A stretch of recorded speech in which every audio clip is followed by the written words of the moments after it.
Rutland High School is allowing its students to work on long-term research projects on topics of interest to them. We joined Capstone students in class recently to learn more about their individual projects and how they feel this class is boosting their educational experience and gearing them up for post-secondary education. The Capstone Project gives students the opportunity to dive into topics they're passionate about. For John Cragen, the son of a local gun shop owner, his capstone project is the evolution of firearms in the 21st century. My family owns one of the local gun shops. We've been there since 1961, and I plan on joining the Army to repair firearms, and guns kind of run in our blood, as we say. The capstone class makes students research in depth the topic of interest. Feels very college level, and that'll help not only me but my classmates when we go to a larger campus and we have to do more in-depth, say, research paper.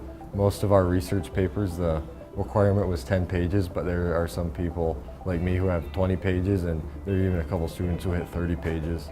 And with citing sources and images, it's been really handy to have some practice for the future. Loren Cousins is curious about genetic therapy. Interest probably initially started in AP Bio last year. I didn't have much of a concept of life sciences, and I was just fascinated by the natural occurring life processes and like how complex they are and how they happen without us even knowing about them. They just happen on their own. So my favorite unit was definitely genetics.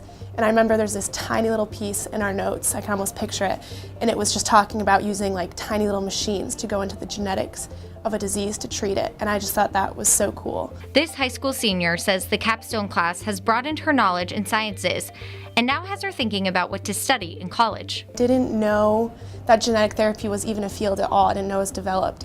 I just kind of in my head, I'm like, oh, how cool would it be to treat diseases this way? And then as I learned about it, I learned it's been going on since like the 1970s. They've been working on treatments for it, and that within the last few years there's been incredible breakthroughs, and that in the future, it's getting close. It's supposed to be just break out, and people don't really know about it right now, but soon enough it's going to be huge. The Human Genome Project has been a big resource of information for Loren. The Human Genome Project, that started, I don't want to say exactly, I think it was around the 80s, the beginning of the 90s, and it was just finished in around 2012, and it's been getting added to.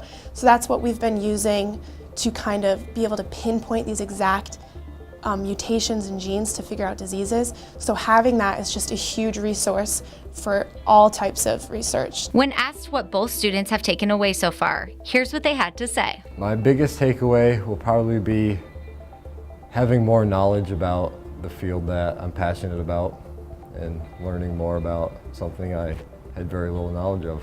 I'm hoping from this project it'll not only prepare me for what I have in college, or it'll give me a little background for what I'm going to learn, but really kind of motivate me to do it for more of an intellectual reason, to like help others and to learn about these cases and how terrible they are, and just use it as a drive kind of to want to continue my studies in the field.